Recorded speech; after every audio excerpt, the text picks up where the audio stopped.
Welcome to Industry Insights with Route Consultant, your front row seat to the fast-moving world of logistics and beyond. Each week, we bring you game-changing insights, real-world strategies, and fresh perspectives to fuel smarter investments and build stronger businesses.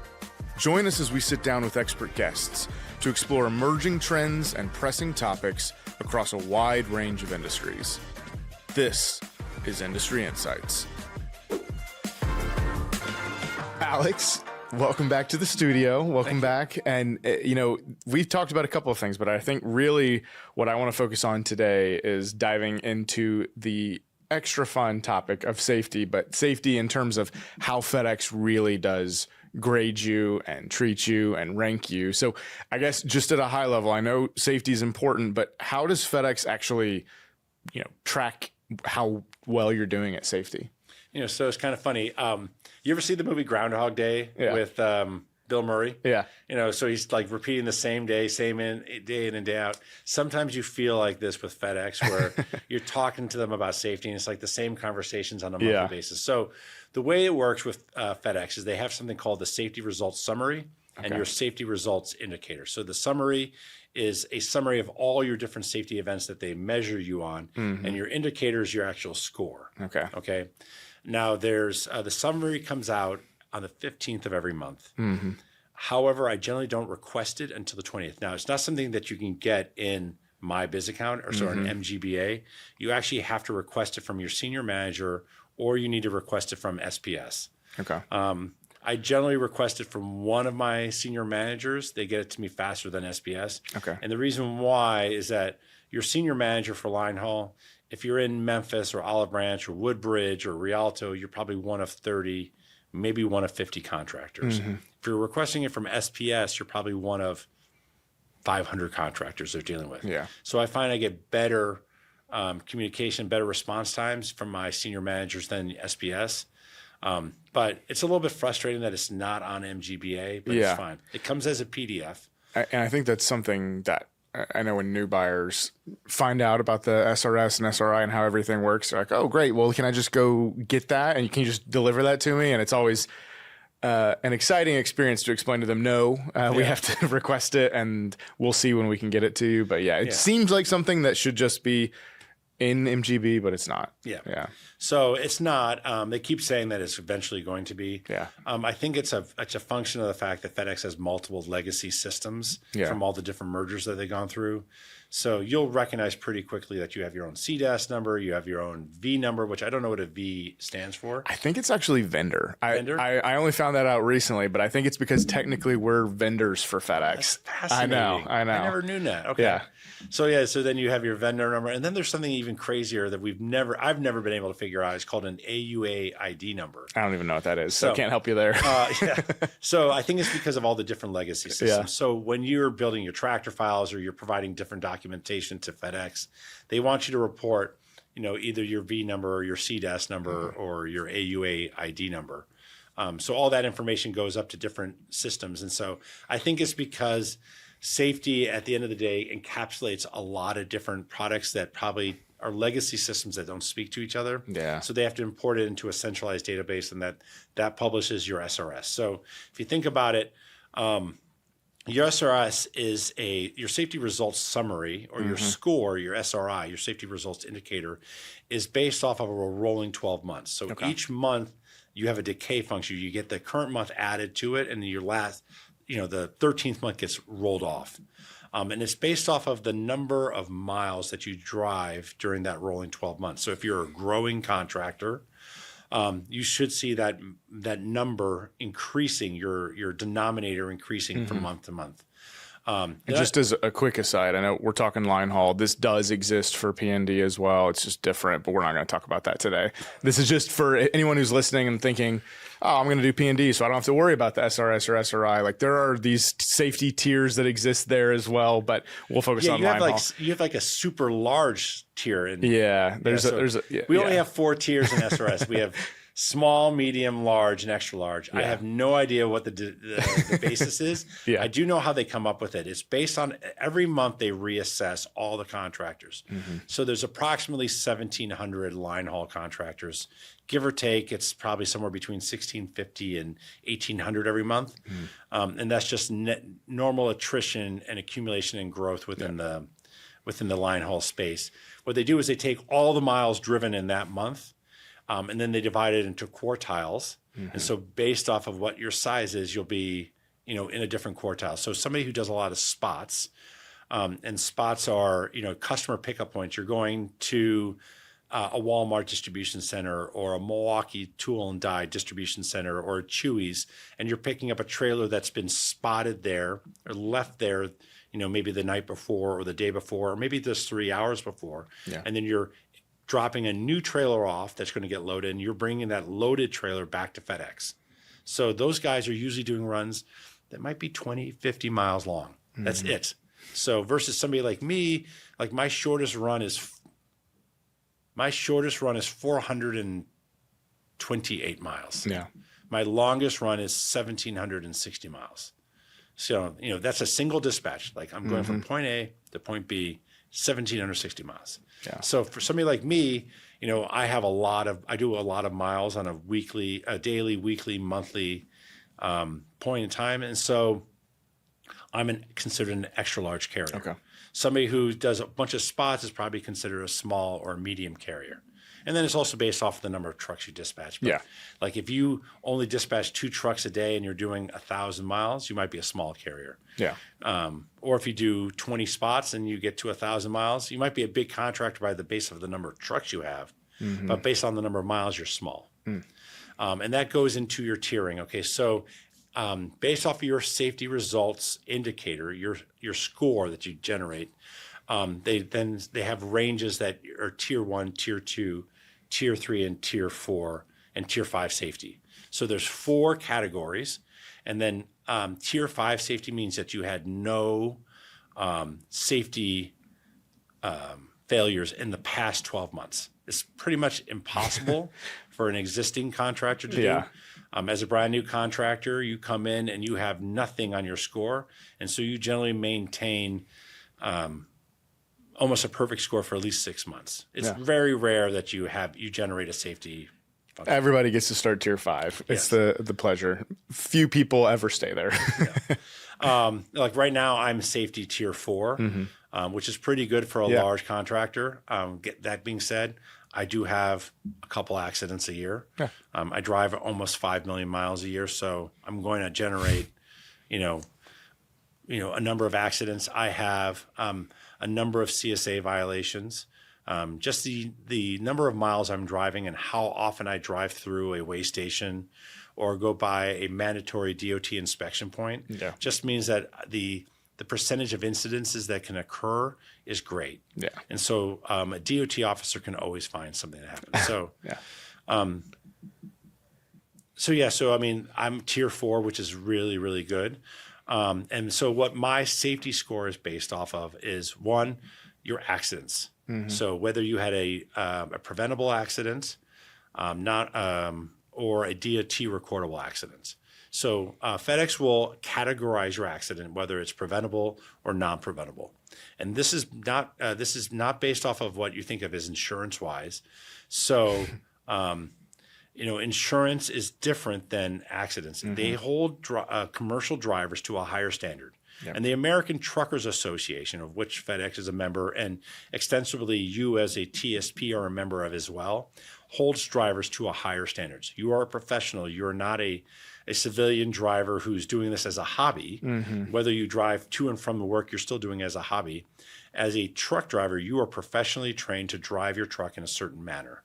So if you do it perfectly, you should be following all these FMCSA requirements, and you shouldn't be getting into accidents that you can't prevent. Now, there are plenty of accidents that are going to be non-preventable. The ATA, the American Truckers Association, has a guide to determining accident preventability. Okay, so as a professional driver, you're expected to be able to prevent the majority of accidents. Accidents that you can't prevent are non-preventable. Yeah. So, for example, you should never be using a cell phone while you're driving. You should always be driving in the right lane and maintaining more than 3 seconds worth of following distance to the vehicle in front of you. If you're driving in traffic, you should be always scanning around yourself and making sure that you have an out in the event that a hobby driver, a civilian driver, does something that's unexpected. Yeah.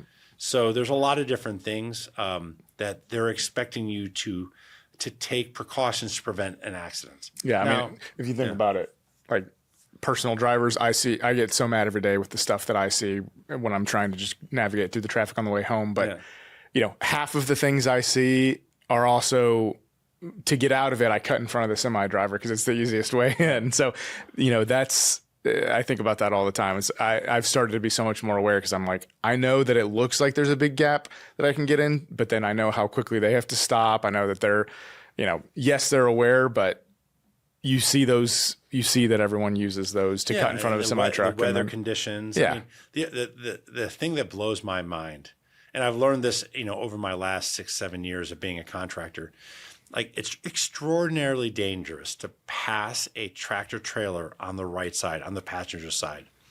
The lack of visibility that they have is ginormous. Now we talked about that there's things that contractors can do to prevent that from becoming a risk. But if you're not driving with a FedEx contractor, if you're driving just whatever trucks on the road, it's really dangerous. Like I teach my kids who are learning to drive right now, my 17-year-old, my 15-year-old, I teach them never to pass a tractor trailer on the passenger side because it's just such a dangerous event for them. Yeah, I got hit by a garbage truck. That was he was I was passing him on the right side. It was a merge lane, so I had to. But he was like, "Yeah, I can't see anything there." And that's exactly those types of trucks. No safety technology. Yeah. He's just driving whatever, and so. Yeah. So it's dangerous. But anyway, so so I recommend that anybody who's getting into the space, so go to the ATA's website, and you can buy the book. It's around 300 pages long. You can download it as a PDF. It costs about $26. It's called the ATA's Guide to Determining Accident Preventability. So it's what you should do and evaluate your truck drivers as well, but it's what FedEx evaluates an accident. Yeah. So they'll look at the accident through that lens and determine if it's preventable or not. So for example, if you get rear-ended, by and large, those are going to be accidents that FedEx deems as non-preventable. Okay? Yeah. There's nothing you could do to prevent a rear end. So in that situation, FedEx is not going to assess you any points. Now, if you get into an accident, if you do a side swipe, which is probably the most common type of accident that you can incur, if it's not DOT recordable, it's worth 45 points. So your safety score will go up by 45 points. If it's DOT recordable means it was a fatality, it was injuries that required an ambulance, or it required a tow truck. That's worth 60 points. And then you have other types of accidents. If you have like property damage, that's worth 30 points. So those are all the different types of, there's a couple more. There's disconnects and improper assembly. Improper assembly is like if you forgot to put the latch on your dolly, on the pintle hook. You forgot to hook up your safety chains properly. That's an improper assembly. If you forgot to lock the jaws, I don't know how you do this, but if you forgot to lock the jaws on your fifth wheel, I don't know if you could actually tow a vehicle if you didn't lock the jaws, or tow a trailer, but that could be an improper assembly. A disconnect is actually where you have a disconnect where you drop the trailers or you drop the dolly. So that's more dangerous. Think about it. You're driving down the highway and all of a sudden you see this trailer just moving along by itself, with a tractor attached to it. And it's almost always a serious accident. Like you'd have to be really lucky for that not to cause some damage. Yeah, so that's a disconnect. So those are all in the accident classification. And then you have the administrative classifications, okay? So those can be a CSA violation, they can be HOS violations, those can be your VEDRs. So it could be driver fitness. And so they're all scored at different levels. So if you get a CSA violation for vehicle maintenance, so you go pull into a weigh station, the DOT officer sees that you have a flat tire, that's a vehicle maintenance. your vehicle is actually going to be put out of service until you actually repair that vehicle, and you're going to get a CSA violation, and you're going to get hit with 45 points. So fire extinguisher unlatched, flat tires, airlines, brakes, lights, all those kind of things that a DOT officer can observe in a weigh station, or if they pull your vehicle over, those are all CSA violations, and those will cause you to get hit with a vehicle maintenance, and that'd be 45 points. Then there's driving violations. So if you're driving in the left lane on a highway and you're in a restricted zone where they're not allowed to have tractor trailers in the left lane, you can get hit with that. That's going to be worth, I believe those are worth 40 points. Don't quote me. There's a frequently asked questions on the FedEx My Ground site, not the MGBA, but MGB, where you can do a search for SRI and SRS, and it actually gives you the table of what everything's worth. Yep. You can have driver fitness. So like if your medical certificate is expired, or if your medical certificate is not tied to your driver's license, if you're driving with an expired driver's license, those are all driver fitness. If you're prescribed to wear with glasses, drive with glasses and you're not wearing your glasses, if you're required to wear a hearing aid and you're not having your hearing aid, and those are all driver fitness, and those are all worth 30 points. DUI, DWI, those are, worth a certain number of points.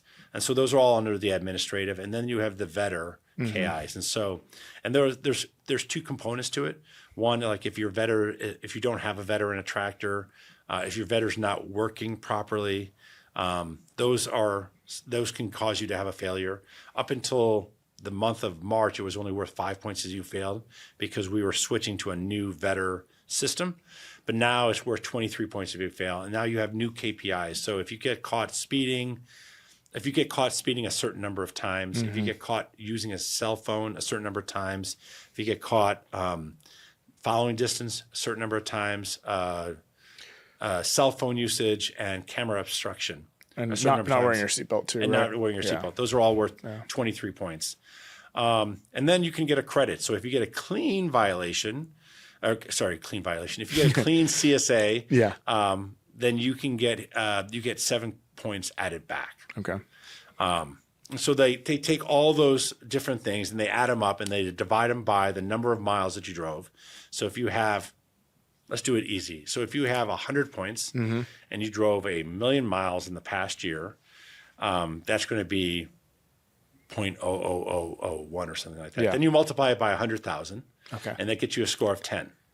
Okay. Yep. So that score of 10, depending on what area, if you're driving 1,000,000 miles a year, that probably is putting you in large. And so that would probably be tier 3, maybe tier 4 safety. I have no, you have to look at the FAQ. But that's how the math works. It's based on the size is what quartile it puts you in, and the number of miles that you're doing, the size of your business. And then it's all based on all of those different characteristics you talked through and divided. And you're held to a higher standard. You're held to a higher standard the larger you get, or the more miles you run. Not the number of dispatches and not the number of trucks, but the more miles you run, you're held to a higher standard. So if you're a contractor who does only team runs and you're doing only 4 trucks a day, I mean, you could be doing over 20,000 miles a week. You could be doing upwards of 24,000 miles a week with 4 team runs.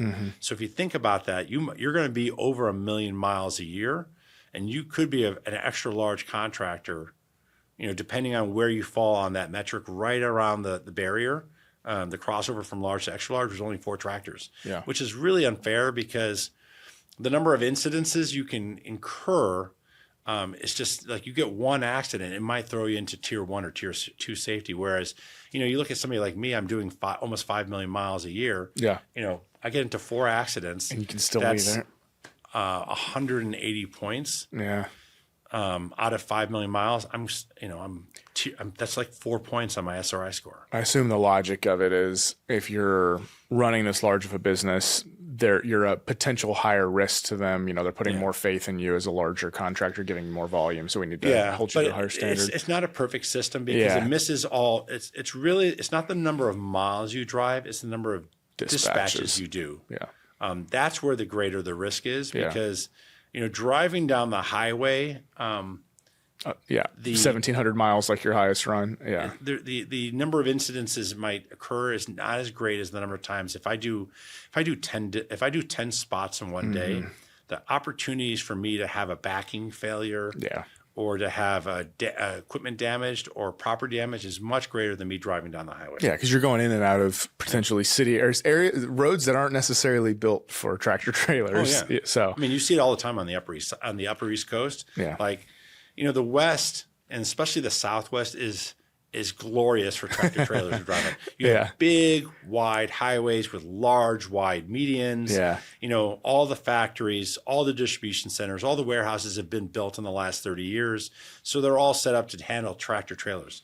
You go to the East Coast that, started developing and building the warehouse and distribution center when we were still driving around with horses and buggies. Yeah.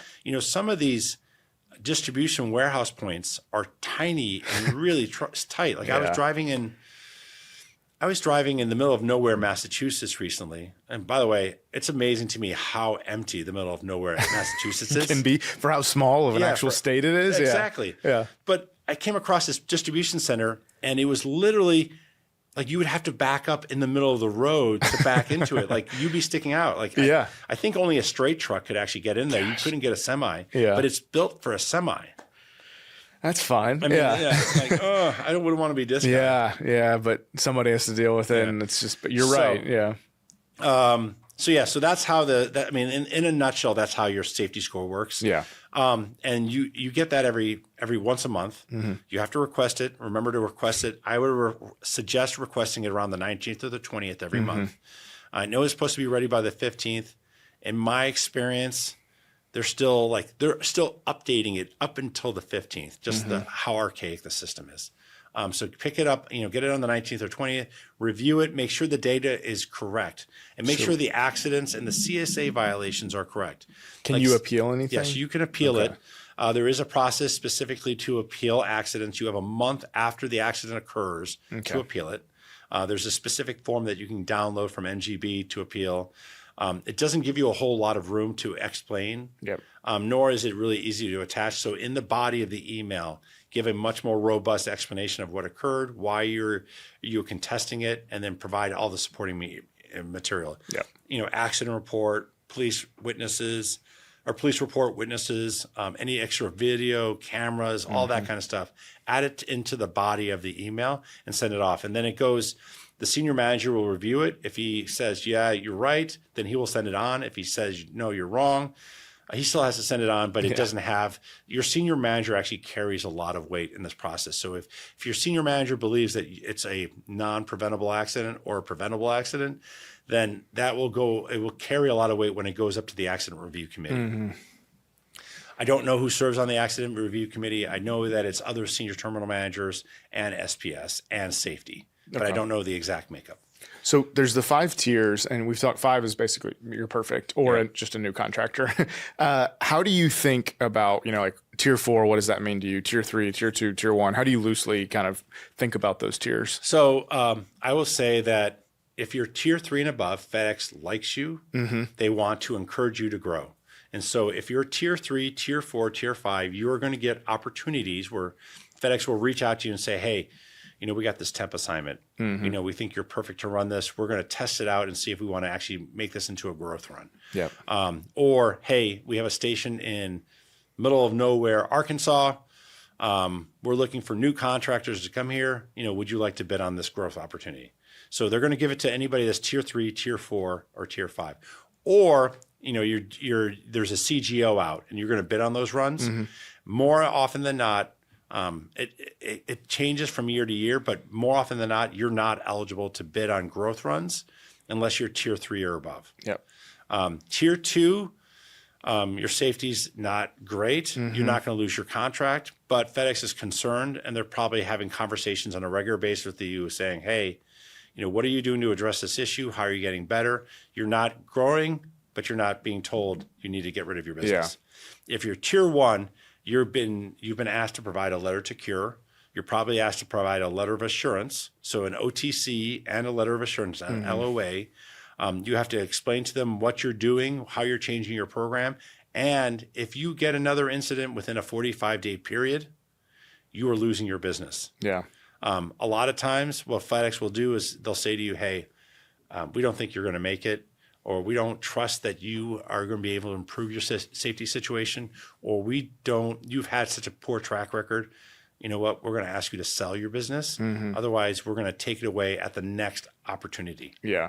And I often will tell people, if you're tier 1 and you don't see a path for you to improve your safety, that's a great time to go talk to a broker like Route Consultant to sell your business, because you don't want to be in the position where FedEx says you've got 30 days. It's a lot easier if you're like, I'm tier 1, I don't see a great path forward, but I don't have a time limit yet. I'm going to start working on selling the business, just because, like we talked about, when a new buyer comes in, they're tier 5, they start over. So it's a rolling, issue. It could be something from 10 months ago, but it's just something that is still impacting your score. And maybe you think the next 2 months are too risky, where you don't think you'll get there, where it'll come off. New buyer comes in and resets. I mean, and that's the hardest thing, right? Yeah. I mean, so it's a rolling 12-month, like, contractors have talked to FedEx about making a decay function, but they've never wanted to move that. So an accident that occurs in the month of May, 2025 or 2024 is worth as much as an accident that occurs in March. So even if I have had no accidents since May of 2024, it still has the same weight to it as an accident in March, even though I might have improved my entire business. And so where you see a lot of guys get themselves in trouble is they had an accident in December of 2023 or 2024, and they're rolling into peak, and you're getting into the most dangerous time of the year, which is the winter driving season. And, they're still teetering on tier 2, and then they get into a situation in October.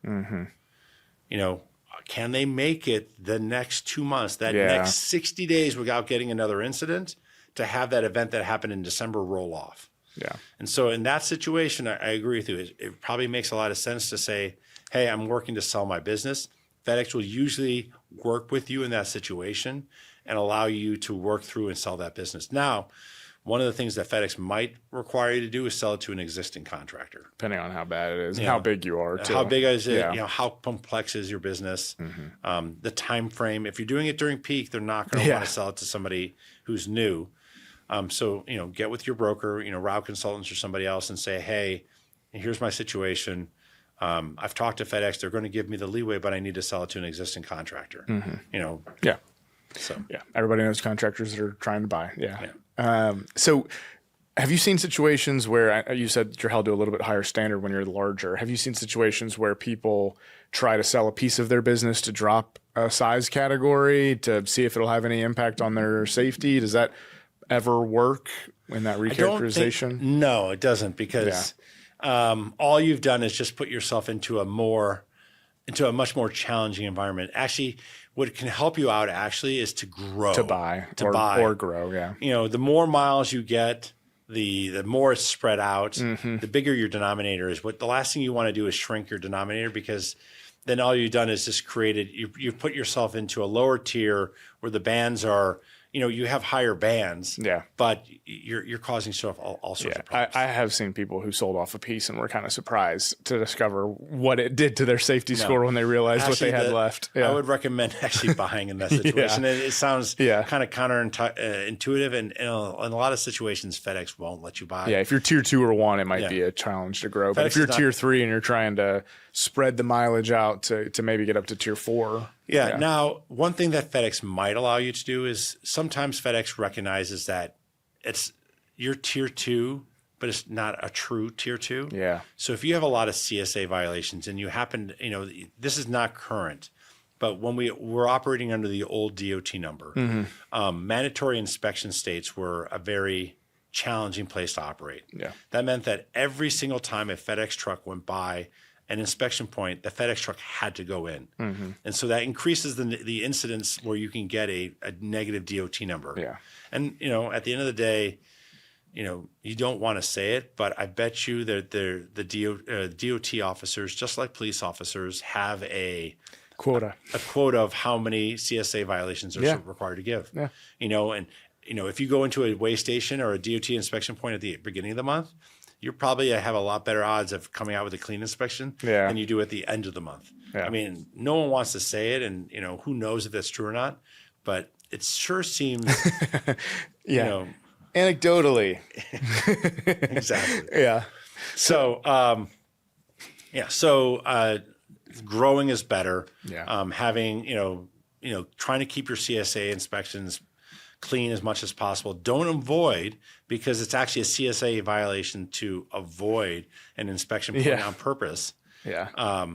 It's worse if you just get a hit if you avoid it on purpose. You might as well roll the dice and see what happens when you go in. And then just be respectful. I mean, one of the things we do in my company is we train our drivers on how to interact with DOT officers. Yeah. Because it is a very stressful situation. Think about yourself when you get pulled over by a cop. Is it very calm? Is it very easy? Or are you nervous? I'm nervous every time. Yeah. Every time I see the lights turn on behind me, I'm like, I don't think I was doing anything wrong, but maybe. Yeah. So it's a nervousness. What you want to do is just be respectful, be quick, be efficient. You do need to do certain things. Like your drivers need to know how to be able to transfer their HOS logs, hours of service logs, from the ELD to the police, the DOT officer. It's not a very simple process. We have, like, all my tractors have a quick reference guide that explains the process to transfer the ELD from the hours of service logs from your ELD to a DOT officer. But my drivers make mistakes. Yeah, it happens. So just practice and training will help them be more calm and not get all nervous worked and scared. up, and then they seem suspicious. Yeah, exactly. So we've got the SRS, we've got the SRI, these 5 tiers. We don't have to go super in depth on it, but one of the big things that FedEx is doing to grade contractors now is something called the Metals program. So how does safety and SRS play into this program? And if you would just give us a quick overview of what it even is. Yeah. So there's Metals. It's not as robust and is not as useful, I think, as it is on the P&D side. I think on the P&D side, Metals is a real, true evaluation of a business and has meaningful metrics to improve yourself in those businesses. On the Linehaul side, we still have gold, silver, bronze. Yeah. But it's not clear what it takes to be. Like, I know exactly what it takes to be silver. It's not clear to me what it takes to be gold. I think I know what it takes to be bronze. Yeah. I've never been anything other than silver, so I can't tell you for sure. I think to be gold, you have to be perfect. So you can't have your CSA score, your SRS, you have to have a 15. You have to be tier 5 safety. Yeah. You have to have no service failures, and you have to have no availability failures. So I think if you're perfect, you can be gold. Don't quote me on that. FedEx hasn't published what it takes. Yeah. I don't know if they publish on the P&D side, but not really. No. They haven't shared, and there's not enough contractors and not enough history for us to get there. Yeah. Silver, as long as you're tier 4 safety or tier 3 safety, you're silver. And as long as you're above 90% service, 90% availability and 99.5% service, you're going to be silver. And then you're bronze if you're failing any of those metrics. Yep. I would say that safety is the greatest, but it's actually not as heavily weighted as I thought it would be. To me, safety should be weighted about 60%. Yeah. Service should probably be weighted about maybe 20%. Or actually, I take it back. So let's make it 70% for safety, 20% for service, and then 10% for availability. My understanding, I think FedEx has communicated to us in the past that safety is closer to like 50%. And then availability is around 35% and service is around 15%. So it doesn't make a lot of sense, but don't quote me on exactly that. Because, and it changes all the time too. Yeah. So, and honestly, it's a work in progress. Yeah. I mean, and here's I think what the real detriment is to Metals. The senior line haul managers in the hubs. So think about the hub areas. So a hub area, for example, would be Woodbridge, New Jersey. Yeah. And then everything that feeds, all the little stations that feed into that hub. So that's the hub area. So think of like, and I don't even know. So let's do Chicago, because I know Chicago would market a little bit better. So you have Willow Springs, which is the hub. And then you have Wheeling and Carroll Stream and Bedford Park and Cicero and Joliet. These are all the little stations that feed into it. So the hub knows that, all we care about is two things: your safety score. And if I call Josh up and I say, I need this run done, he's going to be able to provide me with a tractor and a driver. Yeah. That's what the hubs care about. Okay. You go to, say, Carroll Stream. Mm-hmm. Carroll Stream's a P&D station. So they've been beaten up about the head for the last 3 years, however long, that metals is the thing. So metals is how we evaluate our contractors, and metals is what matters. And we only give growth opportunities to the gold contractors. Well, on the P&D side, that's great, because it's actually a living, breathing product that works really, really well. On the line haul side, it's not relevant. Yeah. And so you have that P&D station manager, because you don't have a line haul manager in the stations. You have that P&D manager who's looking at that maybe 3 line haul contractors in Carroll Stream and saying, you're gold, you're silver, you're bronze, or no, you're gold, you're silver, you're silver. And not realizing that guy's only gold because he's been around for 6 months. Yeah. And he's giving all the opportunities and all the, the cool stuff to that gold contractor. Whereas these 2 other guys are silver and they're great. They've been around for 20 years and they bend over backwards for FedEx, but they're not getting the opportunities because this one guy happens to be gold, where it's a meaningful number because, I've seen contractors go from gold to bronze and bronze back to silver. And you ask them, what'd you do different? And they're like, I don't know. Yeah. I think it's still something that FedEx is working on the right ways to judge that program. I think in a vacuum, a metals program is a good thing where you get lots of data. You get to know where you as a contractor are not hitting the standards that FedEx has set out. It puts you in different categories. You get to know where your focus areas should be to improve. And from FedEx's end, obviously it's great for them to identify the contractors that they want to give more growth to and the contractors that are, ones that are a risk for them. Yeah. As long as the metrics are good. Well, perfect example. I believe on the P&D side, there is an operational efficiency ratio. Yeah. Right. How many trucks do you have, and are you dispatching too many trucks or too little trucks? Because that goes right back to profitability. Yep. Okay. Look at my business. I have 30 dedicated runs. I have 36 tractors. Okay. Am I operational efficient or am I inefficient? Now look at somebody who has 2 dedicated runs, 36 tractors, but dispatches 30 tractors a week or day to cover spots. So is that contractor evaluated the same way as me? So if you're going to evaluate me on operational efficiency, like you do in P&D, which one is better? We both generate the same amount of revenue. Yeah. We both do the same amount of, we don't do even close to the same number of miles. Right. But each of our businesses are super important to FedEx. Yeah. Like we wouldn't get packages if that guy is not going to Chewy's and wait for the buckle and whatever and picking up packages and delivering them into the stations or into the hub so they can get redistributed across America. And by and large, like if I'm not running 100,000 miles a week, then there's something else going wrong. Well, those Chewy boxes are still where they got picked up. Yeah. So it's really challenging because whereas you can say to a P&D guy like rural versus dense versus half rural, half dense is not the same. Like line haul, it's really, really comparing apples to oranges. Yeah. Like you can probably use very similar metrics to evaluate somebody who's rural versus dense. I mean, FedEx has figured it out. I mean, not only that, but there's 5,000 or 6,000 P&D contractors. More data there's points. 50, 60,000 trucks they can look at on a daily basis. And they have a pretty good idea of how many stops somebody can do, like in an apartment complex versus a high rise versus you're in the Grand Tetons in Wyoming. Yeah. Line haul is a totally different basis. Like the number of spot pickups I can do in Colby, Nebraska versus the number of spot pickups I can do in Rockford, Illinois, or the number of miles. Are my miles equal when I'm running from Memphis to Rialto as somebody who's running from Chicago to Woodbridge? Chicago to Woodbridge is 800 miles. Me running from Memphis to Rialto is 1,700 miles.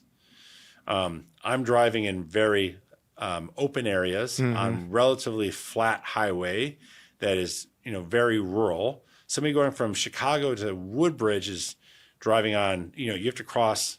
I mean, one, you have to go by the Great Lakes, so you have the potential for crazy snow during the winter. You have to go through the Adirondacks and the Alleghenies and whatever that, other mountain chains in New York, the Poconos. Yeah. So you have it's not the same miles. So there's a lot more variables that you have to evaluate. Yeah. So I think it's a work in progress. I think it's a great idea, a great concept, but it's going to take a lot more granularity in the line haul business. And I don't know if FedEx has figured out that granularity yet and how to evaluate it. Yeah. It'll be something they keep working on. I fully anticipate that it just continues to grow and evolve as they work on the program. But I will say the safety results summary and their safety results indicator, they're not perfect. Yeah. There's things that they can improve to it. But it's a very good basic snapshot of how safe or unsafe your business is and how good, how well trained your drivers are. Yeah. And, correct me if I'm wrong, but I think if you're tier 2, the highest you can be is silver medal, and tier 1, I think the highest you can be is bronze. Yes, that's true. So it comes back to, yes, it's the highest percentage. It also, if you're struggling on the SRS, it will directly impact your medals and set the cap for what you can even be. Yeah. So, I mean, I think there's more things that you can add to the SRS and SRI and make it better. But I mean, what I would love to see out of it is, if I was, sitting in a room with Paul and Clay and Jeff and Mike and said, hey, and they said, hey, Alex, how can we make SRS or SRI better? One, I would love to see a decay function so you can actually see growth or trend. Yep. Because that's what you really want to see. You don't want to see a static number. You want to see a trending number because then you have some predictability about where is the contractor right now and where do we expect them going in 3 months. And so that's important because what you don't want is when you look at two contractors, especially if they're both tier 2, you want to know which one is going to be getting to tier 3 or which one is going from tier 3 to tier 4 because that's the one we want to give the growth opportunities to. You don't want one that's gone from tier 4 to tier 3 to tier 2 and is generating a negative trend line. Yeah. And the SRS can provide that information if it had a decay function to it. Would I love to see some tweaking on what are the different weightings of the different scores? Yeah, I think driver fitness is probably should be lower weighted. I would like to see other areas higher weighted. Like I think it should be much more. There should be a bigger penalty if your driver has a DWI or DUI. I think that improper assemblies should be weighted lower than a disconnect. Like there should be a greater risk to a disconnect. Property damage probably should be lower. I think or maybe there should be a weighted scale to property damage. Like not all property damage is treated the same. Equal. Yeah. Like if you happen to run over the grass at a customer site, that's not as bad as you clipping a guard house. Yeah. Yeah. So like a de minimis amount of money. Maybe there should be a value attached to that property damage. And so if it's less than $2,500, if it's $50,000, we want to be serious about those. So there should be some kind of functionality to that. Yeah. Yeah. And I think there's all of those things, but I think at the end of the day, the biggest thing is one for new buyers and contractors to even understand what this is and learn how to correct and appeal and handle the challenges that come with it, and just know as much as they can. If there may not be any trending in the way that FedEx does it, but you should be looking at those scores exactly when you said every month to make sure you know how your business is trending and find ways in your own business to see trends before you've gotten down to the tier 2 and try to correct it before it's a FedEx forced correction. Yeah. I mean, then the other problem is that like the great thing about the SRS is that it's always going to tell you when you're not focused enough on safety. Yeah. Like safety should be safety should be number one priority. Safety above all is what FedEx says, and that should be your priority. And the moment you take your eye off the ball, that's when something happens. It's going to be this. No, it's not going to be one thing happening. One thing happening is it makes sense. Yeah. You're not a bad contractor if you have a CSA violation or if you have something occurring once a month. I mean, depending on the number of trucks and how many miles you're doing, but I don't get uptight if I have one thing happening a month. I get uptight when I have 2-3 things happening a month. Then I've been like, okay, I haven't been focusing. Yeah. Okay, let me talk to my managers. Are we having our safety meetings on a regular basis? Are all our drivers doing our safety videos on a regular basis? Are we doing remedial training, or my managers mailing it in and saying, hey, wear your seatbelt? Yeah. No, like we get into the habit and we train. Like we had a driver who had this bad habit of never putting on a seatbelt. You know what I did? I wouldn't let him dispatch for 3 days straight. And you know what? Every single time he got in and out of the truck, he had to put on a seatbelt. Put on a seatbelt first. Yeah. So sometimes it's what it takes. Perfect. Well, Alex, I really appreciate it. I know that it can be dense and it feel difficult to parse for people who are looking at it for the first time, but it's such an important part of this business to understand how you're doing and how you're trending in safety. And like we've said multiple times, safety is the most important thing for FedEx and the biggest reason why contractors can get into trouble and fail. So it's incredibly important to understand. And I think long term is it's also how you grow. Yeah. Like the more safe you are, if FedEx knows that you're a safe contractor, they're going to try to reward you with having you grow organically or inorganically. They're going to give you opportunities. They're going to give you a tap on the shoulder and say, hey, go talk to Joe. Mm-hmm. Joe probably needs to sell. Yeah. Or they're going to say, hey, we have 3 growth runs. Do you want to bet on those runs? Yeah. And the other thing is, what's really great is, at the expo this summer or the expo in a future year, we always have a class on safety results summary, and the bidding process. And maybe one of these years we'll toss in metals into there too. But at a minimum, we're going to talk about what is the safety results summary and actually go into more details about the tables and the metrics and everything like that. And then we're also going to talk about how does it really impact your bidding score. Yeah. And ultimately that's what it is. It's protecting your contract and it's protecting your future and your growth. And so that's always something that should be important. Yes, definitely. So Alex, thank you for walking through all that today for us. It was my pleasure. Yep.